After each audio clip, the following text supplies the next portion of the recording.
Hello बच्चों, कैसे हैं आप सब लोग। बच्चों, आप सभी लोगों का मैं परमजीत अपने यूनियन पाठशाला में बहुत बहुत स्वागत करती हूँ। बच्चों, आज हम सब मिलकर हिंदी की क्लास करेंगे, ठीक है। और ये जो क्लास है वो है क्लास 10 के लिए, क्लास 10, ओके। तो क्लास 10 में जो भी जैक बोर्ड के बच्चे हैं और जो भी सीबीएसई बोर्ड के बच्चे हैं उन लोगों के लिए आज का ये पाठ है, ठीक है। जो पाठ है वो पाठ नंबर है 6 और पाठ का नाम है नागार्जुन, ठीक है बच्चों। तो बच्चों, आज हम हिंदी की क्लास में नागार्जुन जी के बारे में जानेंगे। पाठ पढ़ने से पहले उनका जो पाठ की क्या रूपरेखा है उसको समझेंगे। उसके बाद हम पाठ में जो कवि परिचय दिया गया है बच्चों उसको समझने का प्रयास करेंगे, ठीक है। और उसके बाद हम पाठ में जो कविता दी गई है, जो कविता को बताया गया है, यह दंतुरित मुस्कान, ठीक है। इसमें एक बच्चे के द्वारा जो छोटे से बच्चों की मुस्कान के बारे में बात की गई है उसको बताया जाएगा। और उसके बाद आगे हम जो दूसरी कविता है फसल, उसको हम पढ़ेंगे, ठीक है बच्चों। तो बच्चों, इस पूरे पाठ को पढ़ने के लिए आपको वीडियो के साथ शुरू से लेकर के अंत तक बने रहना होगा, तभी आपको पूरा का पूरा पाठ समझ में आएगा, ठीक है।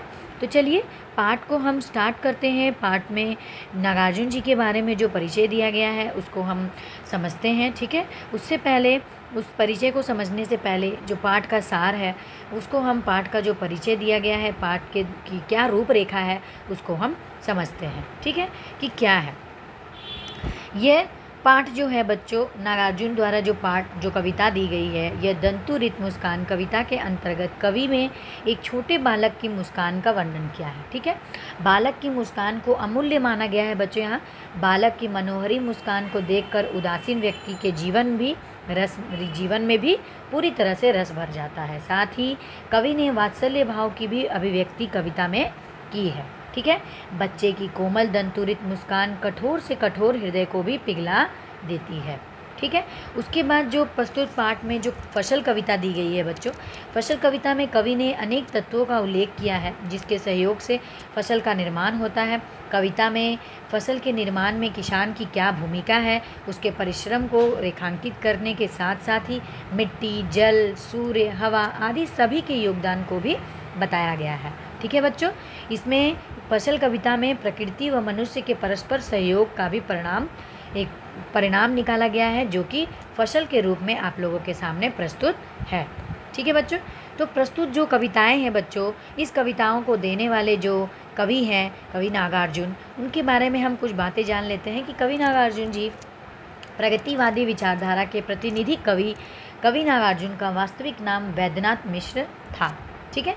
साहित्य के क्षेत्र में वे नागार्जुन के नाम से प्रसिद्ध हुए। उनका जन्म 1911 में, जैसा कि आप स्क्रीन में देख सकते हैं, 1911 में बिहार के दरभंगा जिले में सतलखा गांव में हुआ, ठीक है, समझ में आ गया। उनकी प्रारंभिक शिक्षा संस्कृत पाठशाला में हुई। वर्ष 1936 में वे श्रीलंका जाकर बौद्ध धर्म में दीक्षित हो गए। उन्होंने बौद्ध धर्म को अपना लिया, ठीक है।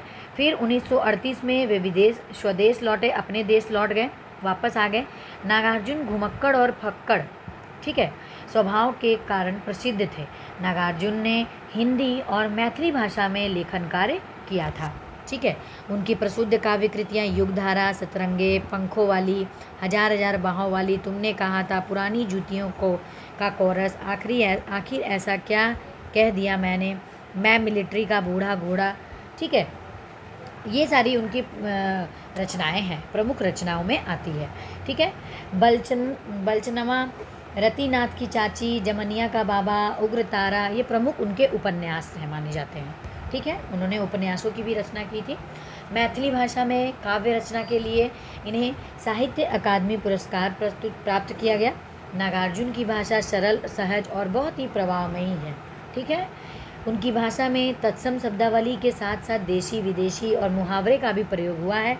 नागार्जुन का देहांत 1998 में हुआ, 1998 में हुआ था, ठीक है बच्चों। इस प्रकार हम कवि का जो परिचय है उसको जान लेते हैं, और पाठ का सार है वो मैंने आपको पहले ही बता दिया बच्चों, ठीक है। अब हम समय को बर्बाद ना करते हुए हम पाठ की पंक्तियों को, कविता को पढ़ना शुरू करते हैं, जिस कविता का नाम है ये दंतुरित मुस्कान, ठीक है। हम पहले कुछ पंक्तियों को पढ़ेंगे, फिर कुछ पंक्तियों के भावार्थ को मैं आपको समझा दूंगी। उसके बाद पहला जो काव्यांश है उसको पढ़ा दूंगी, फिर दूसरा काव्यांश, फिर तीसरा काव्यांश को पढ़ाऊंगी ये दंतुरित मुस्कान की कविता से। उसके बाद हम जो उसके बाद की जो कविता है फसल, उसको हम समझेंगे। ठीक है बच्चों, तो चलिए स्टार्ट करते हैं, पढ़ते हैं कि पंक्तियों में कवि क्या कहना चाहते हैं। तुम्हारी यह दंतुरित मुस्कान मृतक के भी डाल देगी जान, धूली धूसर तुम्हारे ये गात, छोड़कर तालाब मेरी झोपड़ी में खिल रहे जलजात, परस पाकर तुम्हारा ही प्राण पिघल कर जल बन गया होगा कठिन पाषाण, है ना। उसके बाद छू गया तुमसे कि झरने लग पड़े शेफालिका के फूल, बाँस था कि बबूल। ठीक है, हम यहाँ तक की पंक्तियों का भावार्थ को पहले समझ लेते हैं बच्चों कि कवि क्या कहना चाह रहे हैं। बच्चों, कवि को बच्चे के नए नए निकले दांतों की मनमोहक मुस्कान में जीवन का संदेश दिखाई देता है। ठीक है, इसीलिए वह कहते हैं कि हे बालक, तुम्हारे नए नए निकले दांतों की मनमोहक मुस्कान तो मरे हुए व्यक्ति में भी प्राणों का संचार कर देती है। अर्थात इस मुस्कान को देखकर तो जिंदगी से निराश और उदासीन लोगों के हृदय में भी प्रसन्नता से खिल उठते हैं। ठीक है, कवि कहते हैं कि धूल से सने हुए तुम्हारे इस शरीर को देखकर ऐसा लग रहा है मानो कमल का सुंदर फूल तालाब को छोड़कर मेरी झोपड़ी में आकर खिल गया हो। उसके बाद कवि कहते हैं कि तुम्हें छूकर पत्थर भी पिघल कर जल बन गया होगा। अर्थात पत्थर दिल वाले व्यक्ति ने जब तुम्हारा स्पर्श किया होगा, तुम्हें छुआ होगा, तो वह भी पत्थर के समान अपनी कठोरता को छोड़कर विनम्र यानी कि कोमल बन गया होगा। तुम्हारा स्पर्श इतना कोमल है कि बाँस या बबूल से भी शेफालिका के फूल झड़ने लगे होंगे। अर्थात तुम्हारे स्पर्श से जो कठोर हृदय वाला भी है वो सहृदय बन गया हो गया, उसका भी हृदय पूरी तरह से कोमल हो गया होगा, नर्म पड़ गया होगा। ठीक है, चलिए दूसरे काव्यांश की पंक्तियों को पढ़ते हैं। उसके बाद के आगे की पंक्तियाँ। तुम मुझे पाए नहीं पहचान, देखते ही रहोगे अनिमेष, थक गए हो आँख लूँ मैं फेर, क्या हुआ यदि हो सके परिचित न पहली बार, यदि तुम्हारी माँ न माध्यम बनी होती आज, मैं न सकता देख मैं न पाता तुम्हारी यह दंतुरित मुस्कान। ठीक है बच्चों, यहाँ इन पंक्तियों में कवि कहते हैं कि बच्चे की मुस्कान मनमोहक लगती है। जब बच्चा पहली बार किसी को देखता है तो वह अजनबी की तरह उसे घूरता रहता है ना। किसी भी बच्चे को आप पहली बार मिलिएगा तो बच्चा आपको अजनबियों की तरह देखता है, वो अपनी माँ के अलावा किसी को भी पहचानता नहीं है ना। लेकिन जब आप बार बार उस बच्चे से जाके मिलते हैं तब वो आपको पहचानने लग जाता है। फिर वो जब आपको दूसरी बार देखता है, तीसरी बार देखता है तो वो मुस्कुराने लगता है ना। तो इसी कारण बच्चे से कहते हैं कवि कि तुम मुझे पहचान नहीं पाए हो, इसी कारण लगातार बिना पलक झपकाए अजनबियों की तरह मुझे देख रहे हो। कवि बच्चे से कहते हैं कि इस प्रकार लगातार देखते रहने से तुम थक गए होंगे, इसीलिए मैं ही तुम्हारी ओर से अपनी आंखें हटा लेता हूँ। यदि तुम मुझे पहली बार में नहीं पहचान सके तो कोई बात नहीं, यदि तुम्हारी माँ तुम्हारा परिचय मुझसे न कराती, अर्थात यदि तुम्हारी माँ तुम्हारे और मेरे बीच माध्यम का काम न करती तो तुम मुझे देखकर हंसते नहीं और मैं तुम्हारे इन नए नए निकले दांतों वाली मुस्कान को देखने का सौभाग्य प्राप्त नहीं कर पाता। ठीक है बच्चों, अब आगे की पंक्तियों में कवि क्या कहते हैं। धन्य तुम माँ भी तुम्हारी धन्य, चीर प्रवासी में इतर मैं अन्य, इस अतिथि से प्रिय तुम्हारा क्या रहा संपर्क, उंगलियां माँ कराती रही है मधुपर्क, देखते तुम इधर कनखी मार और होती जबकि आंखें चार, तुम तब तुम्हारी दंतुरित मुस्कान मुझे लगाती बड़ी ही छवि मान। ठीक है, आगे की पंक्तियों में बच्चों कवि कहते हैं कि बच्चे की मधुर मुस्कान देख करके कवि कहते हैं कि तुम धन्य हो और तुम्हारी माँ भी जो है वो धन्य है जो तुम्हें एक दूसरे के साथ मिला है। मैं तो सदैव बाहर ही रहा, तुम्हारे लिए मैं अपरिचित ही रहा, मतलब कोई जान पहचान वाला मैं नहीं हूँ तुम्हारे सामने, मैं एक अतिथि हूँ। हे प्रिय, मुझसे तुम्हारी आत्मीयता कैसे हो सकती है, अर्थात मेरा तुमसे कोई संपर्क नहीं रहा। तुम्हारे लिए तो तुम्हारी माँ की उंगलियों में ही आत्मीयता है, जिन्होंने तुम्हें पंचामृत पिलाया, इसीलिए तुम उनका हाथ पकड़कर मुझे तिरछी नज़रों से देख रहे हो। जब तुम्हारी नज़रें मेरी नज़र में मिल जाती हैं तब तुम मुस्कुरा देते हो। उस समय तुम्हारे नए नए निकले दांतों वाली मधुर मुस्कान जो है मुझे बहुत ही प्रिय लगती है। ठीक है बच्चों।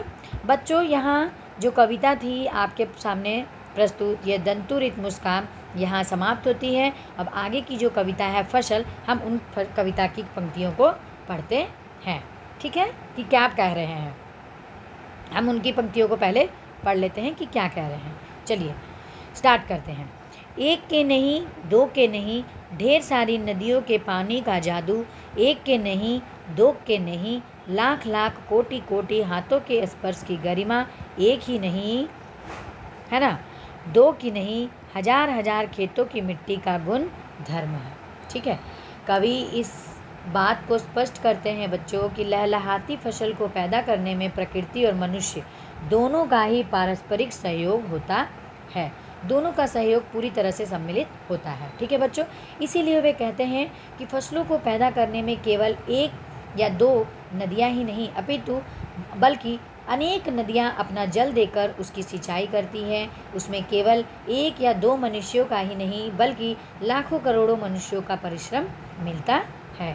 उसमें केवल एक या दो खेतों का ही नहीं बल्कि हजार हजार खेतों की मिट्टी का गुण धर्म मिलता है, तब खेतों में लहलहाती फसल पैदा होती है। इस प्रकार कवि ने प्रकृति और मनुष्य दोनों के सहयोग से ही सृजन संभव किया है।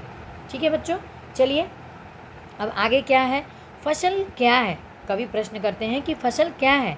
और तो कुछ नहीं है, वह नदियों के पानी का जादू है, वह हाथों के स्पर्श की महिमा है, भूली काली संदली मिट्टी का गुण धर्म है, रूपांतर है, सूरज की किरणों का सिमटा हुआ संकोच है, हवा की थिरकन का।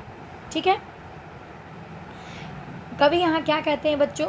कवि दूसरे काव्यांश की पंक्तियों में कहते हैं कि फसल को पैदा करने में प्रकृति और मनुष्य दोनों का ही सहयोग है। ठीक है, क्या कहते हैं कवि? कवि कहते हैं कि इसी से सृजन संभव होता है। इसीलिए कवि कहते हैं कि फसल का स्वयं कोई अस्तित्व नहीं है, वह तो नदियों द्वारा दिए गए पानी का जादू है जिससे फसल की सिंचाई हुई थी। वह लाखों करोड़ों मनुष्यों द्वारा किए गए परिश्रम की महिमा का फल है। वह तो भूरी काली संदली मिट्टी का गुण धर्म है जिसमें फसल को बोया गया था। ठीक है, उसके बाद कवि कहते हैं कि वह तो सूरज की किरणों का बदला हुआ रूप है जिसके द्वारा फसल को रोशनी मिली। साथ ही इसमें हवा का भी समान सहयोग है। इस प्रकार इन सबके सहयोग से ही खेत में लहलहाती फसल खड़ी होती है। ठीक है बच्चों, इस प्रकार कवि ने यहाँ आप लोगों को एक बच्चे की मधुर मुस्कान के साथ जोड़ा। ठीक है, और प्रकृति के साथ भी आप लोगों को इन दोनों कविताओं के जरिए से आपको जोड़ने का प्रयास किया है। इन कविताओं की रचनाकार जो कवि हैं उनका नाम है नागार्जुन जी। ठीक है, तो बच्चों पाठ को पढ़कर आप लोगों को कैसा लगा, पाठ को समझकर आप लोगों को कैसा लगा, ये आप कमेंट में ज़रूर बताइए। अगर आपको आज की वीडियो अच्छी लगी है बच्चों तो आप वीडियो को ज़्यादा से ज़्यादा लाइक करें, वीडियो को शेयर कीजिए ताकि सभी बच्चों तक ये वीडियो पहुंच पाए। ठीक है, अगर आप चैनल पर नए हैं बच्चों तो चैनल को सब्सक्राइब करना बिल्कुल भी ना भूलें और सब्सक्राइब करने के बाद बेल आइकन को ज़रूर दबाइए। ठीक है, ताकि आपको नोटिफिकेशन मिल जाए और आप वीडियो को देख पाएँ, पाठ को समझ पाएँ।